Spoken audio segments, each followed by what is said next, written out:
Adani group की मुश्किलें हैं जो कम होने का नाम नहीं ले रही।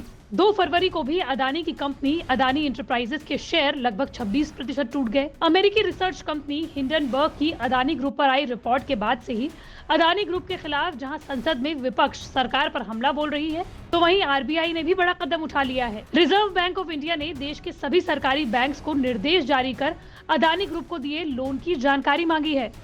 हालांकि इसका सबसे पहले जवाब देते हुए स्टेट बैंक ऑफ इंडिया ने बताया है कि देश के सरकारी बैंक ने अदानी ग्रुप की अलग अलग फर्म्स को 21,000 करोड़ रुपए का लोन दिया है। हालांकि स्टेट बैंक ऑफ इंडिया को नियमों के तहत जितना कर्ज देने की अनुमति है, ये रकम उसकी आधी है।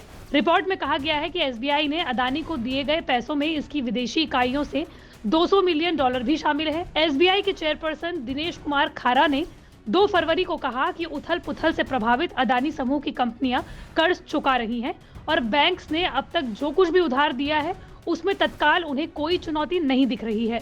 रिपोर्ट के मुताबिक हिंडनबर्ग की रिपोर्ट, जिसमें अदानी ग्रुप से 88 सवाल पूछे गए थे, कि आने के बाद 1 हफ्ते में ही अदानी ग्रुप की कंपनियों को $100 अरब का नुकसान हुआ है। इस रिपोर्ट में अदानी ग्रुप की कंपनियों के वित्तीय कामकाज पर सवाल उठाए गए थे।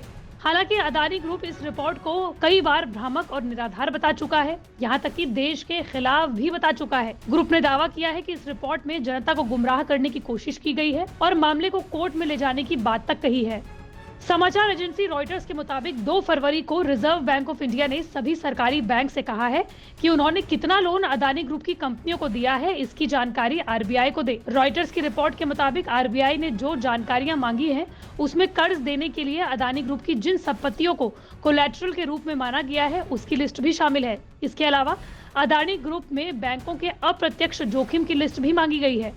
बात अगर पंजाब नेशनल बैंक की करें तो बैंक का अदानी ग्रुप में कुल जोखिम 7,000 करोड़ रुपए है। वहीं अदानी ग्रुप की कंपनियों के शेयर्स में 2 फरवरी को भी जबरदस्त गिरावट देखने को मिली। इससे पहले गौतम अडानी ने 1 फरवरी को पूरी तरह सब्सक्राइब हुए अदानी इंटरप्राइज के एफपीओ को रद्द करने का फैसला लिया था। अदानी ग्रुप की तरफ से देर रात आए स्टेटमेंट में कहा गया था कि अभूतपूर्व परिस्थितियों और बाजार में मौजूदा अस्थिरता को देखते हुए हम हमारी इन्वेस्टर कम्युनिटी के हितों की रक्षा करना चाहते हैं, इसलिए हम एफपीओ को रद्द कर देते हैं और पूरे लेन देन को वापस करते हैं। अदानी ग्रुप के चेयरपर्सन गौतम अडानी ने निवेशकों को संबोधित करते हुए कहा कि मौजूदा बाजार स्थिति में 20,000 करोड़ रुपए के शेयरों के साथ आगे बढ़ना नैतिक रूप से सही नहीं होगा। वही समाचार ग्रुप ब्लूमबर्ग के मुताबिक सिटी ग्रुप की वेल्थ यूनिट ने अदानी ग्रुप को बड़ा झटका दिया है। इस अमेरिकी कर्जदाता ने गौतम अडानी के ग्रुप की कंपनियों की सिक्योरिटीज को लेना बंद कर दिया है।